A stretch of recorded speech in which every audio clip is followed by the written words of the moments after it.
Hey everybody, thanks for joining me for another one-man review. Today I'll be taking a look at a new Fantagraphics book, Buff Soul, by the artist Moa Romanova.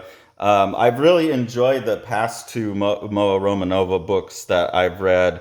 One of them, I forget the title of, is more of a self-published thing, but it's much more directly related to Buff Soul in that both of them are about her being on the road with her friend's band Shit Kid. That's what this is a memoir of. It seems kind of like the end of the Shit Kid run, probably.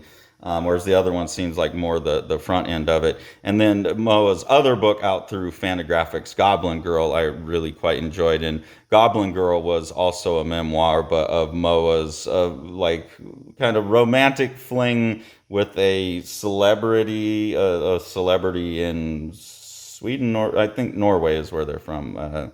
Don't quote me on that. And so like that, I found that previous book very interesting in that it was tapping into like Me Too kind of topics of like power relationships between powerful people. But Moa was like so honest about her own like complicitness in that awkward situation that I found the book to be kind of like interestingly even handed about those topics in a way a lot of other works aren't. So I was really looking forward to this. I really had no idea what it was other than that it was still some kind of relation to her friend's band and getting into another memoir. What we get actually and is we start off with Moa is going to be going and staying.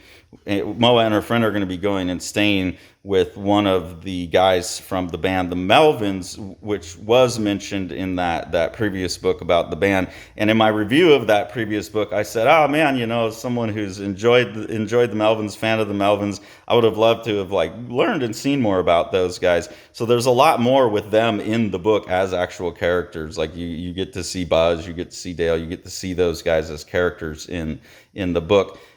In the almost at the beginning of the book, like by page 11, they're talking about, okay, we're going to be staying. I think they're at Jeff's house, and and they're saying like, oh, what if you fuck him? It could be Goblin Girl too. And my immediately was like, oh my god, I hope not. That was like, I just really don't want this to be like another book about that content, which luckily it's not. So I didn't have any specific pages that I really wanted to show in this book. I think you can open to any page and get a sense of like the stylistic look of Moa Romanova's art. I really liked. I know it doesn't really show up in the artwork in Bound. A lot of people see Chris Ware and stuff more, but actually Goblin Girl was the inspiration for me trying to move that book to a more abstract look with like smaller head and bigger limbs and things like that. I really like her art. I really like the use of textures, of just a couple solid colors. A lot of the dither patterns or tones and things like that, I think, are used in a really nice way that creates a beautifully designed kind of look to the book. Like an image like this almost has like the formal qualities of an artist like Nicholas Nade, but then it's brought into a more narrative context.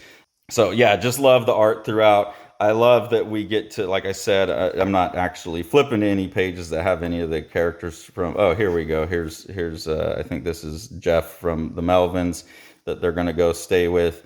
And you definitely get King Buzzo in here at points and things like that, and get a sense of their personality. Luckily, we don't have to find out that any of the guys in the Melvins are creeps. They all seem to treat the ladies that they're working with great. Here you see they're getting ready to go play South by Southwest. And so it just kind of follows these young women on this tour through the United States.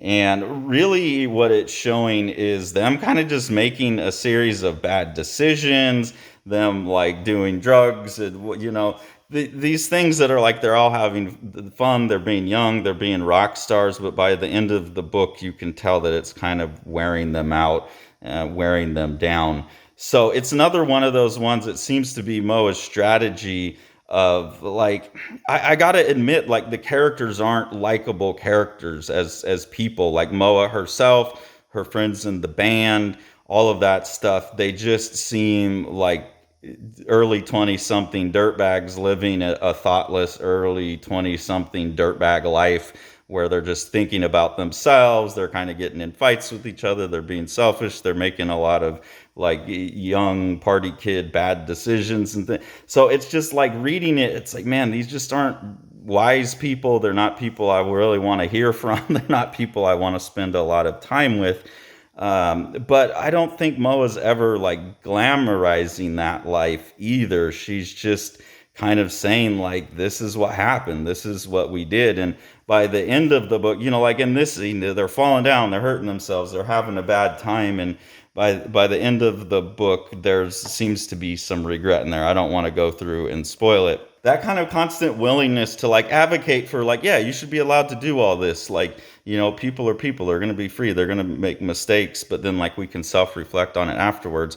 I find that really interesting as a strategy. It's like I said, going through the book, there's a lot of points where I just like, I don't know, why am I hanging out with like, I'm now 44. Like I went to art school. Like I've hung out with all these people. I've done that. I'm tired of it.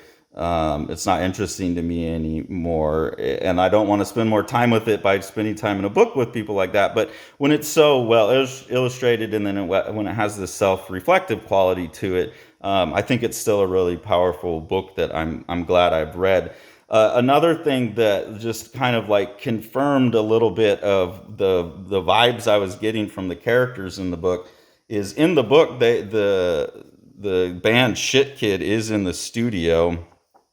Again, I'm not flipping to a page like that, but the band Shit Kid is in the studio with the Melvins doing some recording. So I thought, I think I've seen that like collaborative album. I wonder if I can find it online. And I started looking for Melvins and Shit Kid online, and it turns out they had this big falling out because the gals in Shit Kid were really mad at the Melvins for the cover art that was done. I guess they thought it was like objectifying women, and the Melvins fired back with like, hey, we had a woman artist do it. I didn't try and get into the details of it too much, but it seemed like a little bit like the characters in the book have this ungrateful quality to them, and I think it's pretty ungrateful and I went and listened to Shit Kid, and like, I don't get it, not my type of music. But I think when you're a small band like this, and someone like the Melvins, that's like such a legendary band, is believing you and like and going and out of their way to support you, and not only that, but like co-sign on you, do an album with you, like seems to have treated you well. What's recorded in the book at least doesn't show that they did anything untoward towards these women. It seems like kind of a petty thing for me that they would pick a battle over and lose that connection with. But then there's some stuff in this book that also shows that like these characters probably weren't that interested in the longevity of their musical career either. But throughout the book, there is this sense of kind of like these messy, ungrateful kids that are fucking shit up. And that bore out when I went to do like the research, because what's their music? This book made me interested in it.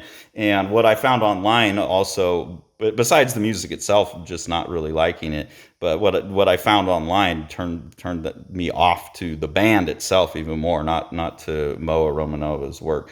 So a really, I think, complex book for me. I think a lot of other people probably wouldn't have that much of a complex reaction to it. And I think Moa Romanova is a great artist and a great storyteller and a great biographer. I would love to see something outside of the biography category from Moa Romanova. But I will say that you can see me flipping through it also, this totally avoids the mistake of having a lot of exposition. Hey, there's King Buzzo.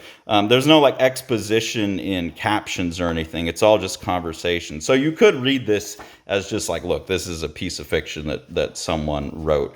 And so it's very readable in that way. And a lot of pages like this where you're hardly getting any dialogue at all. Whereas a lot of autobiography tends to have just like someone's journal slapped on top of the pages. So I really appreciate Moa Romanova's like approach to autobiography as well. So really cool book. Love the cover design. Love all the sparkles and the foil prints and everything on it.